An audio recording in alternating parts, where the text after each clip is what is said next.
भगवान श्री कृष्ण ने ब्रजवासियों की निश्चल निष्कपट प्रीति का, विशुद्ध प्रीति का सम्यक विचार किया। और जब भगवान ने उनकी निश्चल निष्कपट विशुद्ध प्रीति का विचार किया तो भगवान के भीतर महाकरुणा जागृत हो गई। महाकारुणिका। अब नियम है, एक कहावत है, बिना मरे स्वर्ग नहीं दिखता। क्या? बिना मरे स्वर्ग देखने के लिए मरना पड़ेगा। पर कोई कोई सशरीर स्वर्ग भी चले जाते ऐसे इतिहास हैं कि नहीं? दशरथ जी सदैह स्वर्ग जाते थे, अर्जुन सदैह स्वर्ग गए, ऐसे उदाहरण हैं। पर भगवान के धाम का स्वरूप अप्राकृत है, इसलिए अप्राकृत धाम में ये प्राकृत शरीर नहीं जा सकता। धाम की मर्यादा यही है। शरीर के महाराज जी 3 भेद हैं। एक स्थूल शरीर, ये जो हमारे अनुभव में व्यवहार में आ रहा है। एक सूक्ष्म शरीर जो मन बुद्धि चित्त मन बुद्धि अहंकार वाला सूक्ष्म शरीर, और एक कारण शरीर। तो स्थूल शरीर का नाश होता है, सूक्ष्म और कारण बने रहते हैं। और जब तक सूक्ष्म और कारण बने रहेंगे तब तक संस्कृति के चक्कर में जीव को पड़े रहना पड़ेगा। जब जीव भगवान के नित्यधाम को प्राप्त करता है तो उसका स्थूल शरीर तो यही नष्ट हो जाता है। विरजा स्नान के अनंतर सूक्ष्म और कारण शरीर भी समाप्त हो जाते हैं। सूक्ष्म और कारण दोनों शरीर जब समाप्त हो जाते हैं तब दिव्य पार्षद देह की प्राप्ति होती है। वह पार्षद देह भगवत तुल्य ही होता है। फिर अपनी उपासना और अपनी भावना के अनुसार सखा सखी, दास दासी, मंजरी, सहचरी आदि भाव की प्राप्ति, स्वरूप की प्राप्ति होती है। और वो स्वरूप आचार्य कृपा से, गुरु कृपा से, भगवत कृपा से, किशोरी जी की कृपा से अनेक भाग्यशाली जीवों को इस वर्तमान जीवन में भी अपने सिद्ध स्वरूप की प्राप्ति हो जाती है। तो जिनको सिद्ध स्वरूप की यहाँ प्राप्ति होती है उन्हीं को वहां भी सिद्ध स्वरूप की प्राप्ति होती है।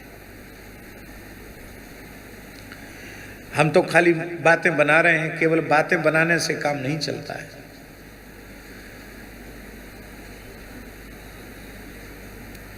आप बढ़िया बढ़िया बातें बनाते हैं, आप लोग सोचते हैं कि बड़े ऊंचे उच्च कोटि के महात्मा होंगे, पता नहीं भगवान से रोज बातचीत होती है। भूत तो दिखता नहीं, भगवान कहाँ से दिखेंगे? जैसी स्थिति आप लोगों की है उससे भी गई बीती स्थिति हमारी है। हम तो जैसे कोई गधा शेर की खाल ओढ़ ले और भ्रमलोक करने लग जाएं, गधे को शेर मानने लग जाएं, ऐसे ही शेर की खाल ओढ़ रखी है, बाकी अभी शेर बन नहीं पाए। और भगवान की शरण में हैं, गुरुदेव की शरण में हैं, संतों की शरण में हैं, नाम रूप लीला की शरण में हैं, धाम की शरण में हैं। अपनी पात्रता करोड़ कल्प में भी नहीं है, पर ये कृपा करेंगे तो इनकी कृपा से ही सब कुछ संभव होगा।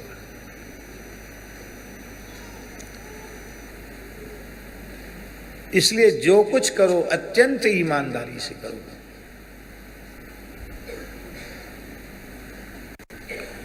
हमारे डॉक्टर उमेश वर्मा जी बैठे हैं सामने, बहुत बड़े विद्वान हैं और श्री मलुकदास जी की वाणी पर, उनके चरित्र पर बहुत अद्भुत कार्य आपने किया है। इस समय मलुकदास जी ने जो महाभारत लिखा, श्री पांडव विजय सरोज हैं, पांडव विजय सरोज नाम से बहुत विशाल वाणी है मलुकदास, जिसमें पूरा महाभारत है। उसके गीता अंश को आपने प्रकाशित कर दिया। मलुकदास जी की गीता भी किसी के ध्यान में नहीं थी और आगे कार्य आप निरंतर कर रहे हैं। तो आप अपने मन में अनुभव करते होंगे, ये आपका नाम हमने इसलिए लिया कि आप अपने मन में ये बात अनुभव करते होंगे कि यदि मलुकदास जी का जीवन चरित्र देखा जाए तो उनकी विद्यालयी शिक्षा तो कुछ भी नहीं है। ककहरा पढ़ने गए थे और उसी समय उन्होंने पार्टी पर लिख दिया, कक्का कृष्ण मुरारी सकल घट व्यापे जोई, करे करावे आप और दूजा नहीं कोटि कोई, काटे संकट घास के ऐसे श्री भगवान, और काम क्रोध मदलो मोह में बूढ़े सो ईमान, केवल राम भजो रे भाई। पूरा ककहरा उन्होंने लिख दिया। पढ़ाने वाले अध्यापक जी दंडोत कर गए, बोले ये कैसा विद्यार्थी, आज ही विद्यालय में प्रवेश हुआ, एक एक अक्षर पे एक एक छंद लिख दिया। लेकिन उनकी विशाल वाणी को, जो उपलब्ध वाणी है उसे देख लो, अथवा आप पांडव विजय सरोज देख रहे हैं, सब कुछ शास्त्रों का सार उनकी वाणी में दिखाई पड़ता है। ये क्या है? ये तब होता है जब भगवान के स्वरूप से भक्त की एकात्मकता हो जाती, एकात्म भाव हो जाता है, तो भगवत स्वरूप ही हो जाता है। फिर भगवान में और भक्त में भेद नहीं रह जाता है, वो भगवत स्वरूप हो जाता है। फिर ये रिद्धियां सिद्धियां कोई तंत्र मंत्र की नहीं है, ये तो अटखेलियां करती रहती हैं, ये तो अपने आप संतों के चरणों में रिद्धि सिद्धि लौटती रहती है। जैसे श्री चैतन्य महाप्रभु जी के संबंध में आता है वो जगन्नाथ जी में विलीन हो गए, ऐसे ही मलुकदास जी के जीवन चरित्र में आता है कि रसिक भक्तमाल में तो लिखा है, 3 ठौर देह त्याग। एक साथ 3 जगह आपने अपने देह विसर्जन की लीला की। एक स्वरूप से वृंदावन में समाधि ली आपने, एक स्वरूप से आप कड़ा में, और एक स्वरूप से जगन्नाथपुरी में आपने आज भी विदुर मठ नाम का स्थान है, मलुक चौरा विदुर मठ, वहाँ मलुकदास जी ने का समुद्र में उनके श्रीअंग को विसर्जित किया गया। और इसके बाद जगन्नाथ जी ने आज्ञा दी कि उनके देह को लेकर के यहाँ आओ।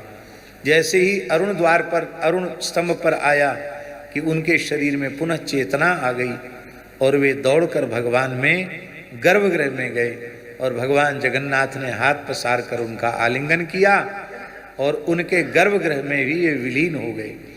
भगवान ने कहा, हे मेरे प्राण प्यारे भक्त मलूक, अब क्या चाहिए तुमको? बोले, आप जब महाप्रसाद आरोगते हैं, आपके अधर से जो छिटक कर नीचे गिर जाता है उस पर मेरा अधिकार हो। तो आज भी जो भोग लगाते समय नीचे गिरता है उसको उठा करके भगवान जगन्नाथ का अधरामृत एक निश्चित स्थल में जगन्नाथ मंदिर में रखा जाता है, ये मलुकदास जी के लिए आज भी। अब ये कैसे संभव है मृत शरीर का फिर से जीवित हो जाना और सदैव विलीन हो जाना, एक साथ 3 जगह देह विसर्जन की लीला कर देना? ये मनुष्य के लिए तो संभव नहीं है।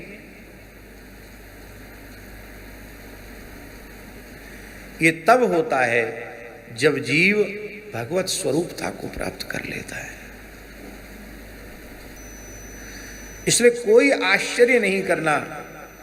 तो भगवान ने ब्रजवासियों के प्रेम का विचार किया और भगवान के भीतर महाकरुणा उत्पन्न हुई और भगवान माने सर्वसमर्थ, भगवान ने निश्चय किया कि अब इसी देह को अप्राकृत दिव्य बनाकर मुझे इन्हें अपने धाम का दर्शन कराना ही पड़ेगा।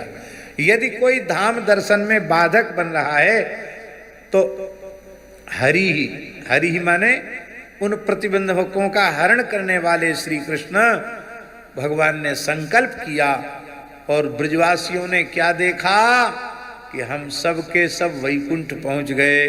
बोलो भक्तवत्सल भगवान की।